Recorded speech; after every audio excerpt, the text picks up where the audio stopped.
So welcome to the first the first seminar in the 23-24 GEOTOP-A seminar series with Ron Levi. We have the pleasure of welcoming Ron Levi to talk about differential calculus for modules over full-set algebras. Take it away, Ron. Thank you very much. Thank you for the invitation. It's been a while since I think it's been a while since I gave an online talk. We'll see how we get on. So this talk is basically about proposing kind of a framework for looking at persistence modules. But one could potentially generalize this point of view to a more general setup. But let me start from the beginning. I'm going to talk initially about stuff that you assume most of you know very well, and then give them as a motivation, and then move on to the idea that we are developing. This is, as you see on the first slide, it's a joint work with Jacek Brodsky and Henry Rehinaki. And so let's take it away. Right, so persistence modules. Basically, I want to consider persistence modules as functors from some category, from small category C to an abelian category A. Very, very general definition. I'm not going to use full generality. And a classical example in topological data analysis is when C is the category C is the real numbers with the usual order relation. It's just a poset. And the procedure one normally uses is you start with a point cloud. You then by some procedure, for instance, if you do a Rips complex or a check complex, you create a filtered filtered sequence of spaces with parameter R, and then you take homology of that of those complexes, that filter chain complex, and compute persistence homology. That gives you a functor from the category R with the order relation to vector spaces over your field K, which is the coefficients of the homology theory under consideration. Okay, so that's a standard procedure. We're all very familiar with this. And of course, we will restrict attention to the case where C is a poset, and A is the category of vector spaces over some fixed field K. All right. So if P is an arbitrary poset, then and M is a functor or persistence module, the rank invariant is the function from the morphism set of P to the natural numbers, which is defined by taking for every relation, including the identity, taking the rank of the module N applied to that relation. So if you're looking at M of A equals to A, I mean by that just the dimension of NA, okay? And otherwise just the rank of the function. And the theorem, one-man theorem, is a rank invariant for persistence modules over R with the order relation, or for that matter, for any module over a linear poset, is a complete invariant. So it classifies all the modules. And so persistence modules over R or any other linear order can be studied using the rank invariant or equivalently by the persistence diagrams or barcode and so on and so forth. And then you can compare this sort of modules or modules in general. You can compare them using the various types of distances, for instance, most generally the interleaving distance. And you look for things like stability theorems to guarantee that that whatever information you get from the persistence modules actually corresponds nicely to the data, so you can actually do data analysis with them. So all these are standard tools of TDA. But there are some problems. So in practice, first of all, persistence modules defined over general infinite posets, possibly with non-trivial topologies such as R, are not very useful. So you can't really work with them in full generality. So we normally require that persistence modules will be tame. So, and tame, there are various definitions. The way that I'm going to think about it is if there exists a finite poset, P naught, and a functor from P to P naught, and a persistence module, M naught from P naught to vector spaces, such that M, the original module, factors through that finite one. Okay? So that's basically, if I want to understand anything I want to understand by on the persistent module P, M, I can understand by restricting to M naught. So I did not say, and I don't think it's actually written here, I didn't say that, but what I want to have is that basically for the inverse image of every object in P naught, basically I want to have the same values of M. Okay? Otherwise I will not be able to factor it anyway. So that's the idea of what a tame persistent module is. Now the concept of tame appears in a different context of representation theory, but we'll get to that in a moment. Okay, so let's take an example. If you have the ordinary persistent modules over the real numbers, then to be tame means that you can divide the non-negative real numbers into a finite number of intervals, such that the module is constant on every one of these intervals. Okay, so constant, by which I mean that if you are within an interval, then you apply M to a relation within the interval x less than y, you have an isomorphism. Okay, so it's in categorical language, this is called locally constant. It doesn't have to be identity, but it has to be an isomorphism. Okay, so we shall restrict attention to tame persistent modules, or more precisely, we are going to consider functors defined on finite posets, because as there's a non-trivial step of moving from a general poset, say like the real numbers, into a finite one, on which you actually approximate the module precisely, but in practice you always work with a finite poset. You don't work with the full real numbers, only with a finite partition. Okay, so we want to restrict attention to finite posets. All right, so it is very standard to think about general persistence modules as linear representation of the parameterizing poset. Okay, so in category theory, you can think about functors from your category C to some abelian category, and you think about these as representations. And if the target category is linear, is vector spaces over a field K, then these are just linear maps, linear representations. Sorry. Okay. Now the problem is that generally posets have, even finite posets, have infinite and almost always one representation type. That means that you can basically you get given a poset, you get infinitely many non-isomorphic representations of that poset, and this is the infinite case. And worse than that, you could be in a situation where you cannot parameterize those posets at all, even though it's infinite. You cannot parameterize them on a one parameter family, and that gives you what is called the wild representation type.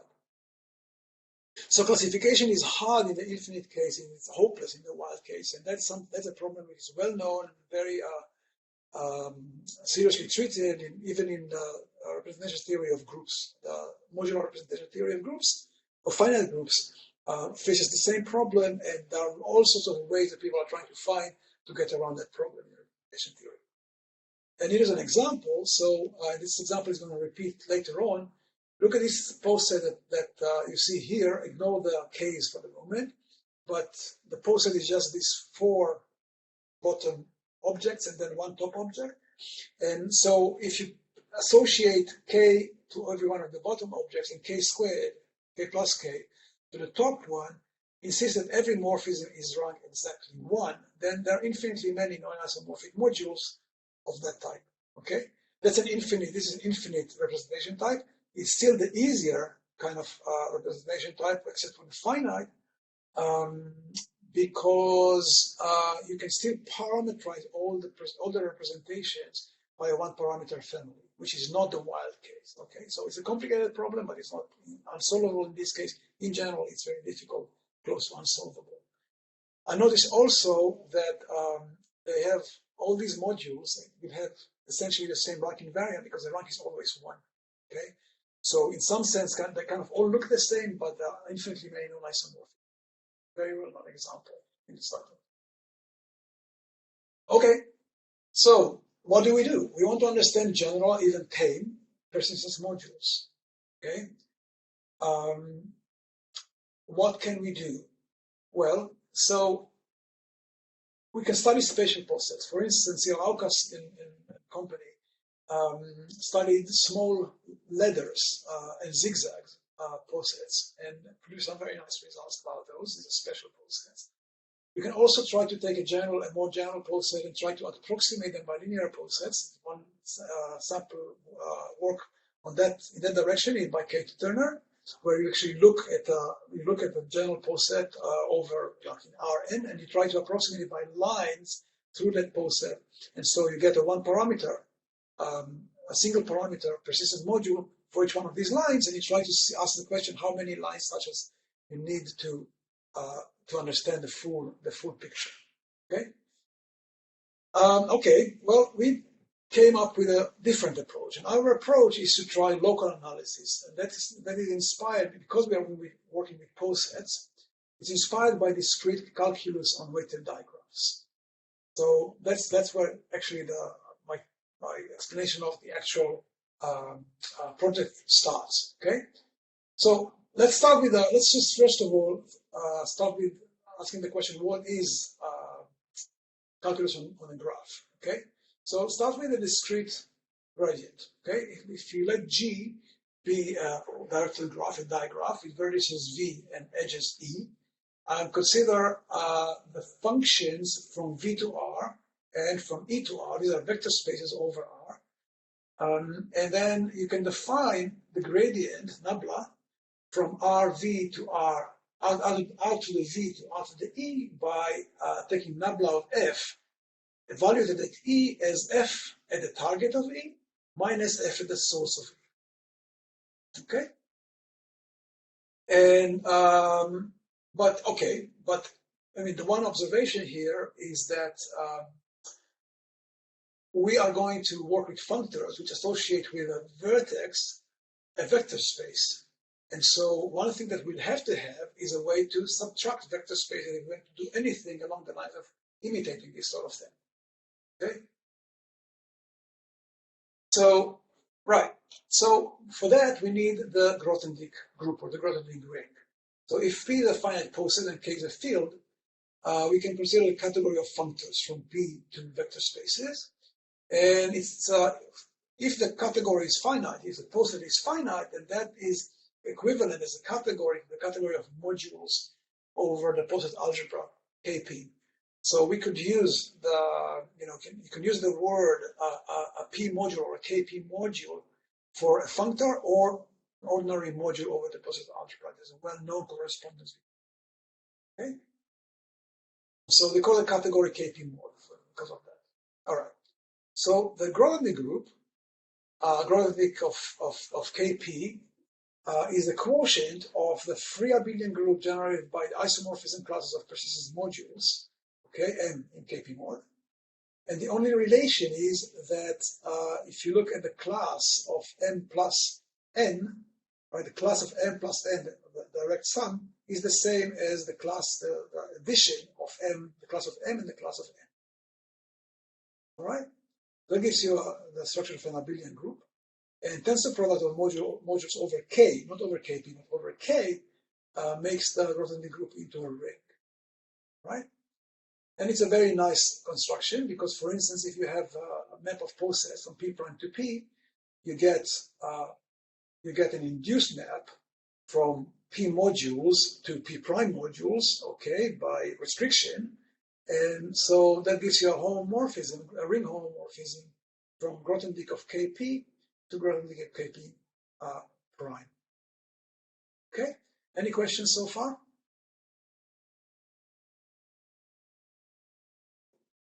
The next concept I need to introduce is the concept of a line digraph. Notice that when you think about discrete calculus on graphs, I get a function, so the gradient takes a function on the vertices and turns it into a function on the edges, okay? And I want to do something similar here. So what I'm going to do is I'm going to try to get another category. I have a poset P, I want to get another category, right, where the objects are not the vertices but the edges of the poset P, okay, or something like that. So let's see how this is done. So if I have a poset P, right, then the Hasse diagram of P, we call it HP, is the digraph with vertices, the objects of P, and directed edges from X to Y for each indecomposable morphism. Okay, for each indecomposable morphism. So if you look at this picture here, and at the bottom, the left picture is a poset, if you wish, or a digraph. The associated line digraph has as its vertices the indecomposable edges, and as edges the pairs of consecutive edges in the original Hasse diagram. Okay. So from left to right, you have this poset given by its Hasse diagram, the associated line digraph. Then next one, third from the left, is the full poset with all the morphisms in it and the associated line digraph. And I emphasize that I don't want the last two objects on the right. Okay, what I want to look at is the first two on the left. Okay, so I'm looking at the Hasse diagram and I'm looking at the associated line digraph. Okay, I want to think about these indecomposable edges as the closest approximation I have to an infinitesimal move. If you have something like a manifold or Rn, okay, small moves, the smallest possible moves on the digraph. Okay,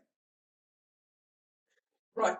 So if I start with a Hasse diagram for a poset P, I let HP hat be its line digraph, and I can show that HP hat is again acyclic and transitively reduced, and hence the Hasse diagram, so it has an associated poset, which I'm going to call P hat. Okay, so again, P hat is going to be the poset whose line digraph is the second from the left, the second graph from the left, not the first one from the right.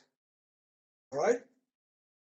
Makes a difference. Notice also that the first one from the right also has a vertex which is detached, so it's not connected. All right? But that's irrelevant for now. All right. So P hat has objects given by the edges of HP. Okay, so these infinitesimal moves and morphisms given by directed compositions of edges in HP hat. All right? And we denote the object of P hat by pairs XY, where X less than Y is an indecomposable relation in P. Indecomposable and not equality. All right? Okay, and now I have these two obvious functors, beta and phi, from P hat to P, which take XY, so like an object in P hat, to X. Beta takes it to X, to the source, and phi takes it to the target. Okay? So the source morphism or the back morphism, functor, the back functor, the source functor, or the target functor, phi. Okay? Front functor. And there's obvious actional morphisms. So it's straightforward to define the actional morphisms. Okay, so I have these two functors, and now I can basically take these two functors, and I get an induced functor on restriction functor on module categories from KP mod to KP hat mod, going the other way, and that induces a ring homomorphism. These are induced ring homomorphisms from Grothendieck of KP to Grothendieck of KP hat. Okay, so what can I do now? Well, now I have these two functors, which are basically just the back and the front, and I have addition and subtraction, and I can define the gradient operator in exactly the same way as it is defined for graphs. So the gradient of a module M, the isomorphism class of a module M, is what the difference between phi star of M and beta star of M. Okay? And that, of course, by additivity, you can extend that to the full Grothendieck group. All right. So what can I say about this? I mean, almost immediately I can say several things. First of all, nabla, this gradient is a group homomorphism. Well, that's encouraging. It should be. It's after all just a gradient, so it should be homomorph. Second of all, if I look at a functor which is locally constant, so a module is locally constant, so for every relation is taken by n-ton isomorphism. That's the definition of locally constant functor. Okay, then its gradient is equal to 0. What does it mean? It basically means that phi star of m and beta star of m are isomorphic. Okay, so in the Grothendieck group, the difference is 0 because we're talking about isomorphism classes. And it's a straightforward exercise to show that if you have a locally constant module, then you get this isomorphism in phi star and beta star. And then I'm not sure how useful that is, but you have it anyway. You get a Leibniz type identity. If you multiply two modules, so you take the tensor product, then you get this sort of identity where nabla of n times n is nabla n times phi star of n plus beta star of n times lambda of n, nabla of n. I mean, of course, notice that you have to have the phi star and the beta star because you are in a different Grothendieck group. So it's not the same Grothendieck group. You can't multiply by n itself because you are in a different group there. So you have to transport everything to where the gradient lives. Okay? So that's very easy. These are the easy properties. And then, of course, the first question that you ask once you have a derivative or a gradient, the first question that you ask is, okay, what do we do with this? What can we say if nabla of n is equal to 0, for instance? Okay? And that turns out to be a rather tricky question. An interesting question, but rather tricky one. Of course, we already know that if m is locally constant, then nabla is 0. But what if I know that nabla is 0? What can I then say about the module? Okay, so I need some preparation to answer this question. So we say that P is line connected. Okay, if the line poset P hat is connected. All right. So, for instance, if you look back at the graphs that I drew, okay, so if you think about this graph is line connected. This one is not because it's a line digraph is not connected. There is this object here, AE, which is not connected to the rest. Okay, so line connected if P hat is connected, and the lemma is that if you have a line connected poset, then you can have then the Hasse diagram contains a line connected maximum tree. Okay, the Hasse diagram doesn't have to be a tree, but it contains a line connected maximal tree. Okay, so if you have and trees will play an important role here. Let's try to understand what we're doing here. So if T is a subtree of the Hasse diagram, I would like to let P sub T denote the subposet which T generates. Okay, so P sub T is the subposet that T generates inside P. Okay, now I have a restriction functor, iota T star from KP modules to KPT modules, and hence the homomorphism between the respective Grothendieck groups. Okay, and we say that module X, so a virtual module, this could be a difference between two genuine modules, has a vanishing gradient on T if the nabla of that restriction is equal to 0. Okay? Right. Okay, so now we get into this, one of the main theorems in our project, and it goes as follows. So I'm assuming that P is a finite line connected poset.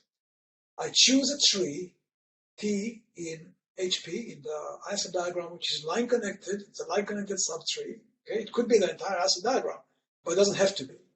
And I want to let PT denote the subposet which is generated by T.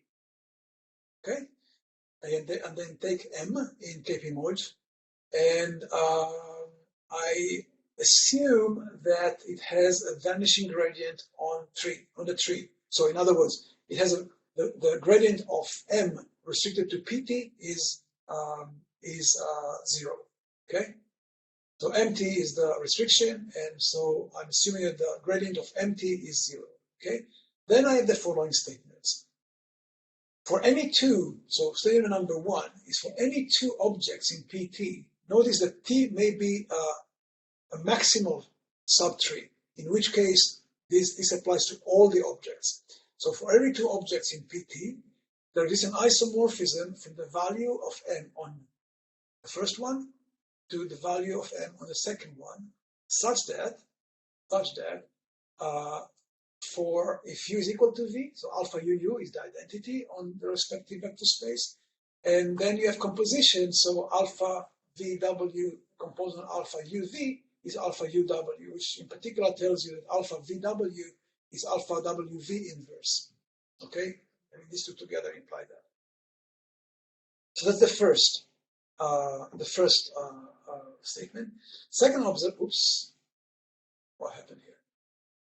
Second statement is that if you have two indecomposable relations in PT, okay, so two edges in T, basically, then the effect of M on those indecomposable relations is related via these isomorphisms, okay? So in other words, I mean, the alphas are isomorphisms. These are the morphisms that are induced by M on these indecomposables, and they're related. In particular, that tells you that they have the same rank, that they're essentially the same morphism, like morally the same morphism, if you wish. Okay? And then the consequence of that is that MT is locally constant. Okay, I have to relate to that because that was the first observation I made before. If and only if, right, M of U less than V is an isomorphism for some indecomposable relation in PT.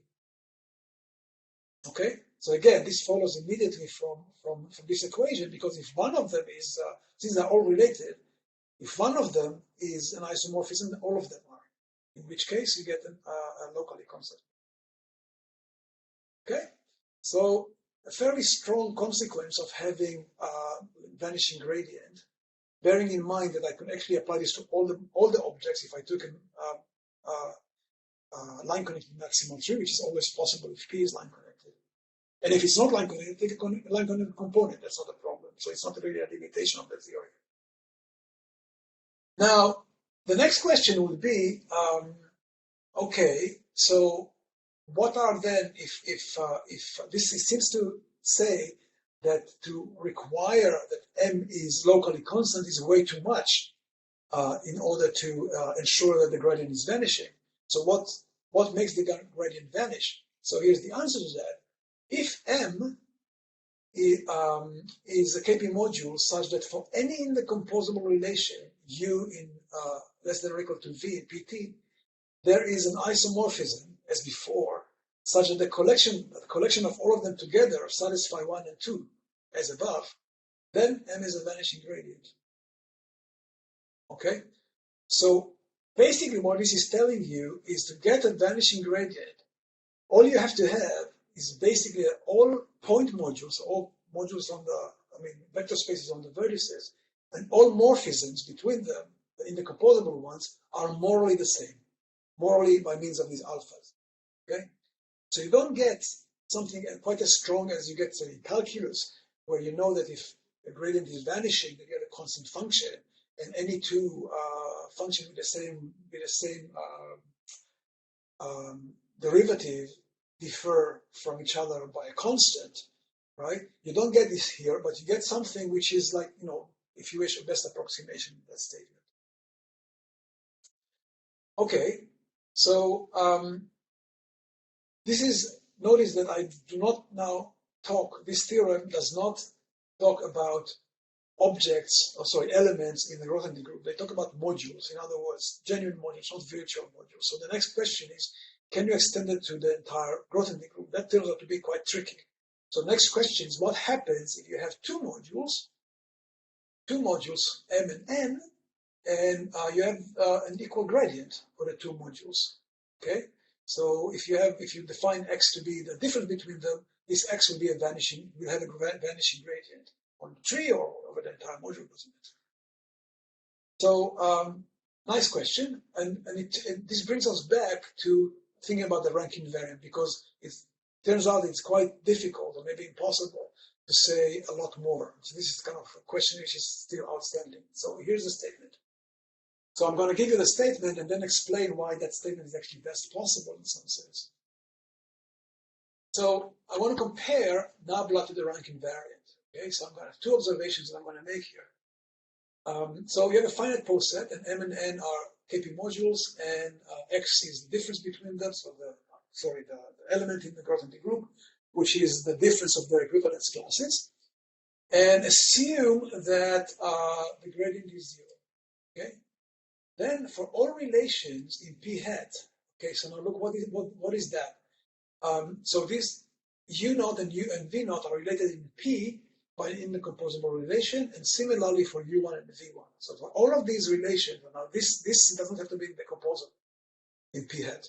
Okay, each one of those is indecomposable in P, but this relation does not have to be indecomposable in P hat. Okay, so what we know is that the rank, so the rank invariant on X is basically the difference between the rank invariants of M and N. The rank invariant of X on U less than U1, so U naught less than U1, right, is the same as the rank invariant from V naught to V1. Okay, so you can have like a long relation with a pair here, sorry, I can't see myself, a pair here and a pair there of indecomposables. So the first one here and the first one here, if you look at M applied to that, you get some rank. It's the same rank as if you move one step above. Okay? Now, okay, so that's the first statement. Now, if P is line connected, and T is a line connected subtree, and X has vanishing gradient on T, so this requires having vanishing gradient on the entire poset. If X has vanishing gradient on T, then you have a little more than that. So you have that Rx, rank of X is constant on all identity morphisms and all indecomposable relations. But you do not have the statement that they have the same rank invariant. Okay? And there's a good reason for that. So, okay, so let's look at the following example. P is the poset 2, which objects 1, 0, 1, and 2, and an ordinary order relation, and I want to define two modules on that poset. Okay, so the first one, M, will have K squared everywhere. Okay, and we'll have 1, 0. So 1, 0. Basically, XY is going to go to X by the first arrow, and XY or AB is going to go to B in the second arrow. Okay, the other one is basically the same modules, K squared everywhere. Okay, so it's very easy to show in both cases, very easy to show that phi star of M and beta star of M are isomorphic, and similarly for N. Okay, in both cases, I mean, here is completely obvious. Here is completely obvious because it's the same morphism basically, and here it's almost as obvious because all you have to do is switch the two coordinates. Okay, so they're both isomorphic. Therefore, the gradients in both cases are 0, but the rank invariant of M at the morphism 0 less than 2 is 0, whereas the rank invariant of N on the same morphism is 1. So you don't get isomorphism of rank invariance. It tells you in particular, equality of rank invariance. It tells you in particular that the gradient and the rank invariant actually give you different information. Okay, different information, at least beyond identities and incomposable morphisms, right? But there's another side to that issue. So if you look at the diagram that we looked at before, we can generate, as I said in the beginning, infinitely many non-isomorphic KP modules with the same rank invariant, 1, and different gradients. Okay, so if you actually look at each and every one of those, in some sense you can show that the gradient actually contains all the information about the original module. Which means that if two of the original modules are not isomorphic, so will be their gradients. Okay, so that's a little more tricky to show than in the previous example, but it's nonetheless true. So the equal rank invariance does not does not guarantee equal gradient. So that they give actually different information, which of course raises a very natural question. What if I take these two invariants, the gradient and the rank invariant, and they're both the same? What can be said then? I don't know the answer to that, but it's a question that is worth considering, because basically, as we can see here, these two invariants don't give you the same information. Okay, any questions?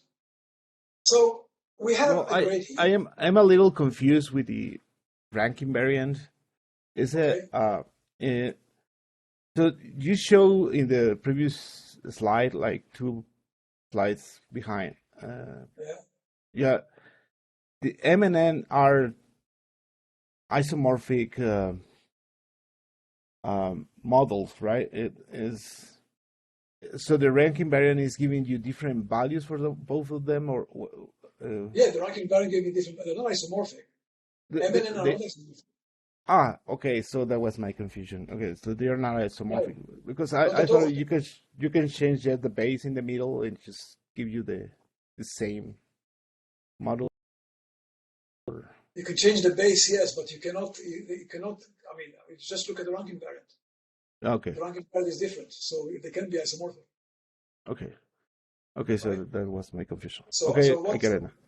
What you can do, so regarding related to what you said, what you can do is you change the basis in order to show that phi star of n and beta star of n are isomorphic. That is true, because when you look at this morphism here, just this, and this morphism here, they are, of course, you can relate them by changing the basis. Sure. Yeah. Okay, but you cannot get a map from this module, an isomorphism from this module to this module, right? Which will be like a commutative diagram, which will be an isomorphism, and the rank invariant tells you that. Oh, yeah. Thank you. Yeah. Rank here is 0. Rank here is 0, and the rank here is 1. Okay, yeah, I see it now. Yeah, sorry. Okay. Yeah, thank you. You're welcome. Okay, so right, and here, yes. So, if there are no more questions, any more questions? No. All right. In graph theory, we have also something called the divergence operator. Divergence. Okay. And how is divergence defined? Again, it's inspired by differential calculus. The divergence is if you have a weighted digraph. Okay, so G is G with the graph digraph, vertices and edges. You can look at functions on the edges, real value functions on the edges, and real value functions on the vertices, just like before. And you have nabla star, which takes a function on the edges f, right? And if you evaluate at the vertex x, it takes the sum of all the values of f on the edges that are going out of x, okay, and subtracts from that the sum of values of f on all the edges that going into x. Okay, so what it takes the output minus the input. Okay, does that make sense? Good. And there is a usual inner product in RE and RV. So just just multiply coordinates of the functions of the tuples, if you wish, some finite dimensional vector spaces.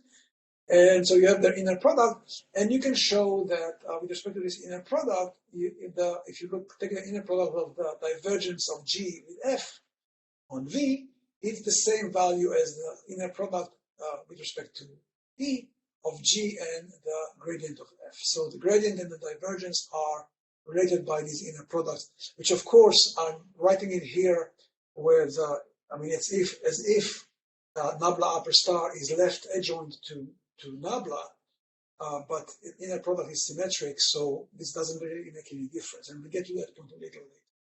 Okay, so in persistent modules, finding analogs require some preparation, and I mean, what I'm going to say next may make a little sense to people who are not familiar with it, but try to justify it just a bit later. Okay. So if I'm looking at nabla is defined as the difference between phi star and beta star, both of which are restriction functors. Okay.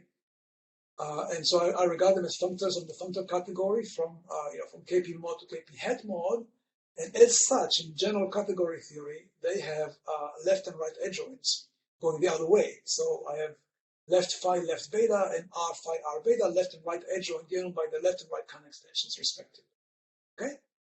So that allows me to define operators. Okay, I don't want to call them anything yet. I'm going to call them left and right divergence eventually, but let me just say I can define nabla upper star of M to be the class of L phi left phi of M minus the class of left beta of M. And similarly for nabla lower star, I define the difference between R phi M minus R phi R beta M. Okay. And well, why is that nice? Well, because I can do the following exercise. I know that these are adjoint functors. They are adjoint, so L phi left adjoint to phi star, and L beta to beta star, etc. And similarly for the right adjoints. So I can take the kind of a bilinear pairing, which is given by the dimension over k.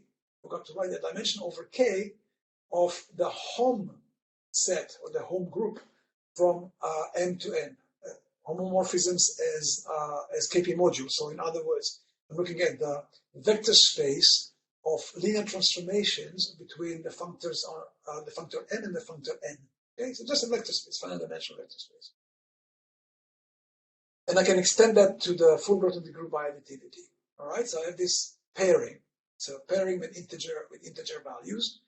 But notice that it's not, I mean, the values are not only positive integers or non-negative integers because dimensions can take, I mean, you have subtraction in this Grothendieck group. So dimensions could be negative, and similarly, the values of this bilinear pairing could be negative. Okay?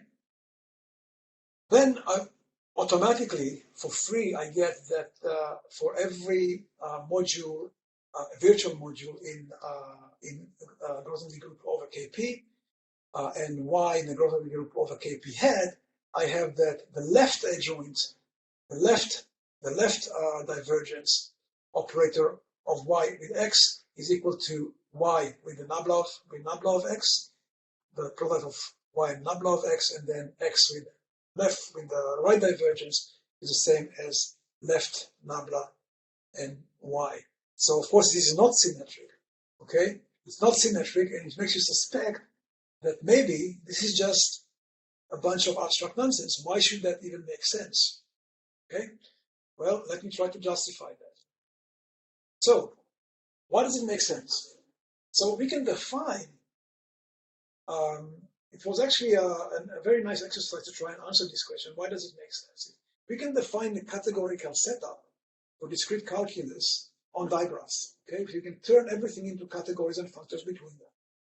And then, when you do that, then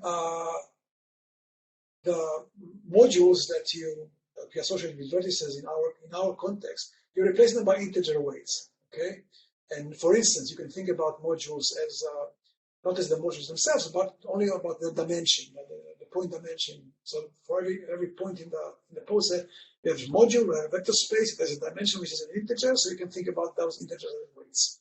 Okay. Turns out that with this setup, our definition of the gradient coincides with the classical definition. Okay, so that's actually fairly easy to show that, and you can see. I mean, you can somehow see it, right? I mean, I showed you how to define the gradient on a graph, on a digraph, and then you just mimic that sort of situation into the context of Grothendieck groups, and everything works as it should be because it's a very similar definition. But what happens with this divergence? Well, it turns out that with this particular setup, the left and right adjoint for the restrictions, phi star and beta star, okay, so they have left and right adjoints, and left phi and right phi, left beta and right beta, okay, they coincide. I mean, the left phi and right phi coincide. Left beta and right beta coincide. Therefore, the left and right divergence are the same divergence, the same operator. Okay? And they coincide with the classical definition if you have a digraph which has values or integer values on the vertices. Okay, so it actually coincides with the classical definition. So it's not that far-fetched. Basically, just something that you generalize from, a rather simple setup of digraphs and values and weights on them to context which is essentially non-commutative, which is therefore giving you different operators for different left and right kind extensions. Okay. And and furthermore, the third point here is because the left and right divergence operators coincide, the analog of the home pairing defined above coincides with the ordinary inner product.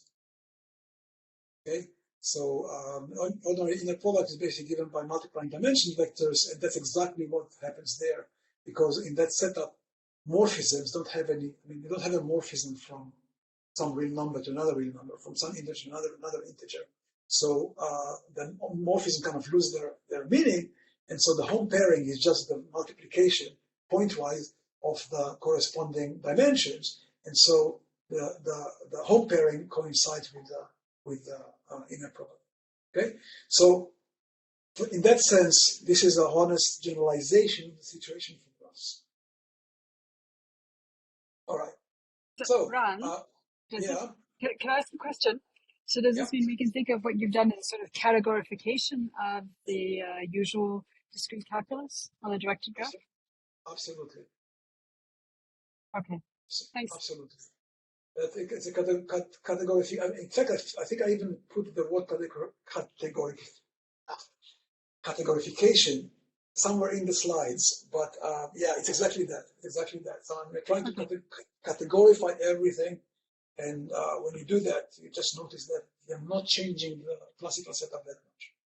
But you get different results because it's more complicated. Okay, thank you. You're welcome. Okay, so now that we have divergence operators and a gradient, which thankfully is not left and right, it's just gradient, one is gradient. We can define Laplacians. Okay, where by composition we can compose the left and right divergence with the gradient and get left Laplacian, the upper star, left Laplacian, and right Laplacian. Okay, and here's a conjecture which is only verified in part. If P is a finite poset such that HP is a tree and M is a KP module, right? Then the gradient of M is 0 if and only if both Laplacians are 0. Okay? Both Laplacians are 0, if and only if. So obviously, if the gradient is 0 because it's a composition, then the Laplacians will be 0. But the other direction is not obvious at all, in fact. And so that's still a conjecture, which so far has been verified in the case where P is a finite linear order. And I believe that it can be generalized to trees. Probably not beyond that, but I think trees will be good enough. And is another conjecture, so I'm getting close to the end of the talk. So there's another conjecture, and that is that the definition of gradient divergence can be generalized to higher operators to create sort of a cohomology theory for modules in the corresponding Hodge theory.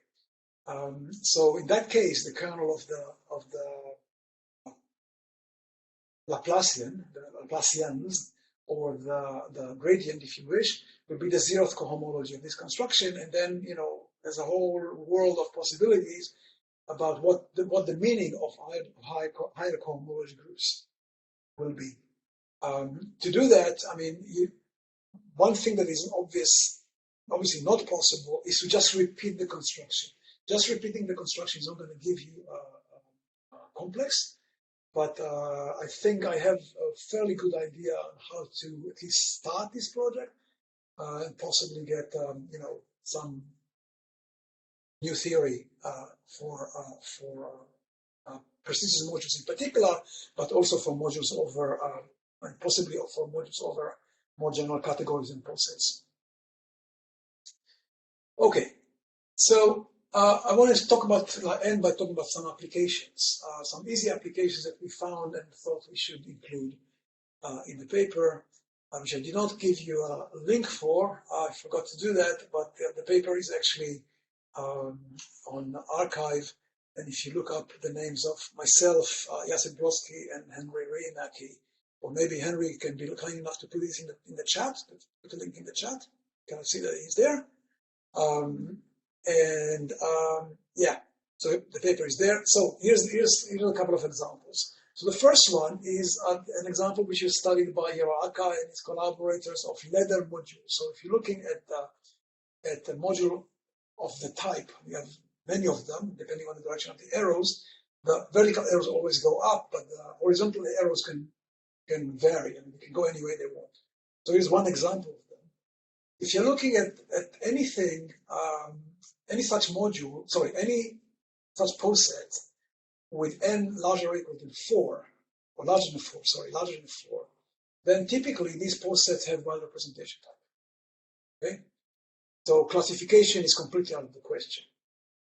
But if you look at the line diagraphs, you get, they break up as disjoint of pose sets with finite representation type. So in other words, you can't classify modules over ladder pose sets, but we didn't check all of them. I think for many examples of ladder pose sets of arbitrary length, you can classify completely their gradients, which gives you local information, which is not a bad thing.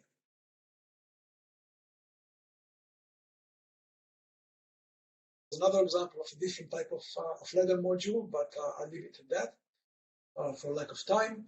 Then another example that we looked at is we produced some, when I say we, I mean Henry, produced some samples of random point processes, okay, which you can see here. These are just random point processes on a 10 by 10 grid, okay. It doesn't matter what they are, how they are achieved, they're just random, and as you can see, they're different from each other. They're not the same type, although the Poisson in here and the Baddeley, Silverman I wouldn't be able to distinguish them easily, but they are different, they are achieved by different random processes. Okay, and then you can create, following the paper by Bauer and his collaborators, you can form 10 by 10 bifiltrations on these bifiltered modules out of this data, and you get the persistence modules. You get persistence modules, which, as you can see, I mean, you probably cannot see the numbers, but you can see the colors. And the colors, I mean, the brighter the color, the larger the number. Okay, the brighter the color, the larger the number. And as you can see, they're very different. They're very difficult to distinguish from each other. Okay, so what can we do? I mean, you can look at the numbers, you can try to compare them, but definitely we're not going to try to do any sort of classification because that's impossible. These are wide representation types.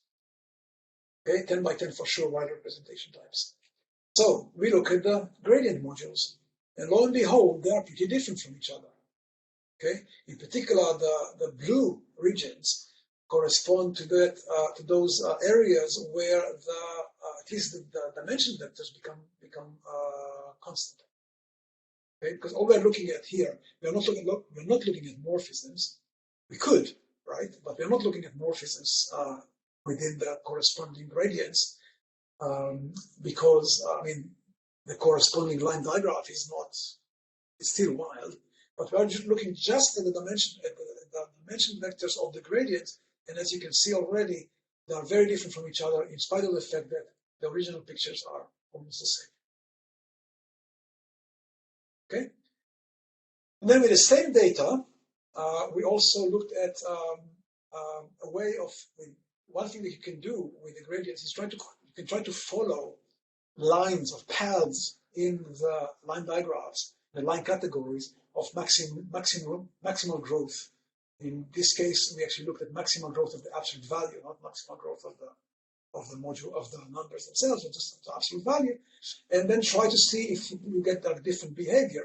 Okay, so here's the picture of that. So each one of these processes, what you see here, without having the frame to hold it together, is the behavior of the paths of maximal growth of the absolute value of each one of these processes. And as you can see, they are completely different from each other. You start with the two minimal, with the two sort of left corners of the, so in here, I don't know if you can see this, but 0 and 57, for instance, 0, 72, etc. And then follow the maximal lines of maximal growth. And as you can see, in each instance, for each color, which means for each process, they are completely different. So again, this gives you a way of treating the modules kind of in a very local fashion. You don't need to necessarily try to classify them or do anything like that. You get some sort of local information. And I'll say a little more. You can think of this, these bunch of ideas as a way of saying, you know what, I cannot understand the full module over my entire post set. So I'm going to look at a small sub-post set, maybe a small subtree, even a corolla, right? But choose a vertex and choose the edges that go into it, the edges that go out of it, in the composable ones, and try to understand the behavior of the module over there. Maybe that's all I need to understand the difference between two modules, or just get the data that I'm looking for the purpose of TDA. So that's basically the motivation. These are the ideas that are going into this, and there is a big project which we are planning to continue develop, and that's all I have to say. Thank you very much. Are there any questions from the audience? Hello? Can you explain more of how you're planning to incorporate like host theory or talk about host theory in your research, or how to create those new more? Okay, so the idea here is that, I mean, if you look at I mean, actually, it's not so easy to find references, like mathematical references, for Hodge theory on graphs. Okay, because apparently the people who are doing this sort of stuff are mostly engineers, mathematically oriented engineers, and not so you find it in engineering journals. I found one paper in a math journal that does it, which I could try and find and then share, but it's actually very difficult to find. But what you'll find in this paper is that they actually talk about, they call it, so you can basically go from the Grothendieck of KP hat, okay, where the gradient lives, okay? You can go further, okay? You can go further. They call it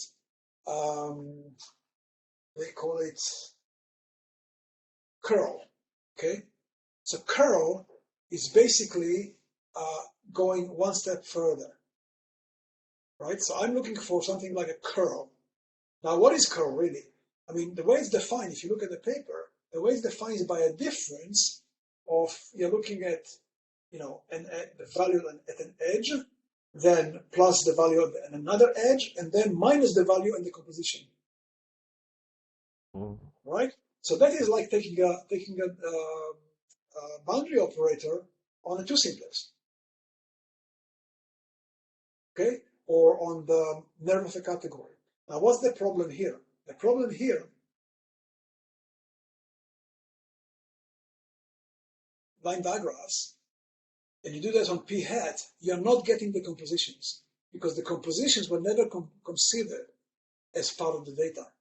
They're there because you can compose stuff, but it was never considered as part of the data. So what can you do? Well, instead of doing that, you can look at so let me flip back.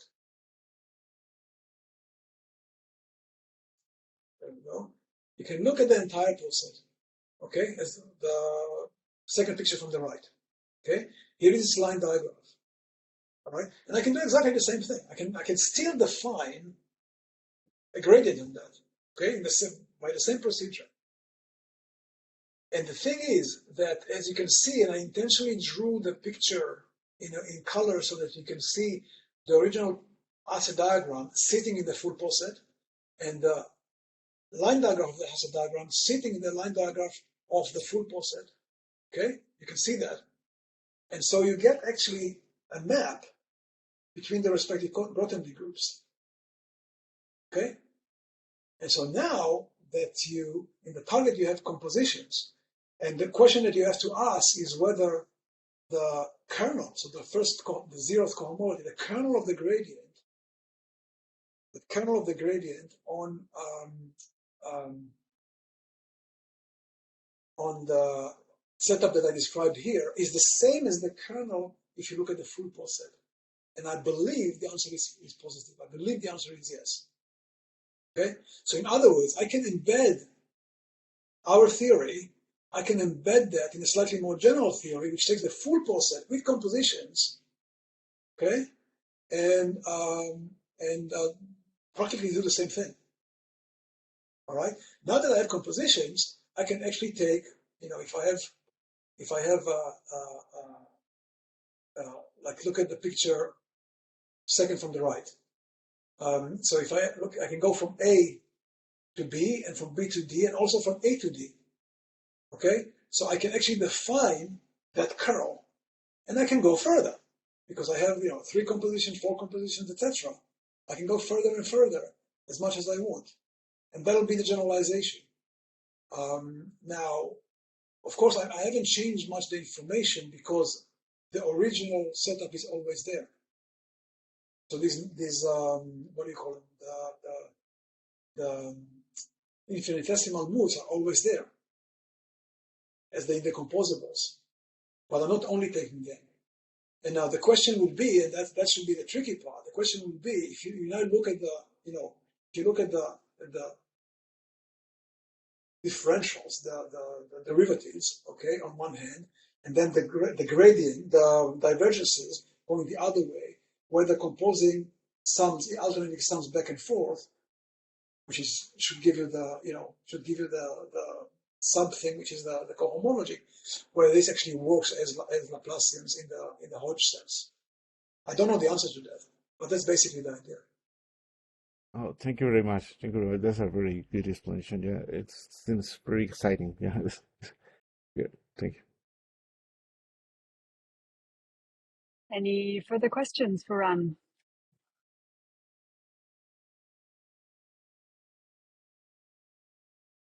Okay. Ran, do you have other ideas of applications you would like to make of this new machinery? Sorry, what? Applications? Do you have other ideas? Yeah. Well, so yes, and of course, but I mean specific applications, no. But I think if we were to work with any sort of data, I mean, at the moment, what I'm trying to do is to develop the theory as far as I can.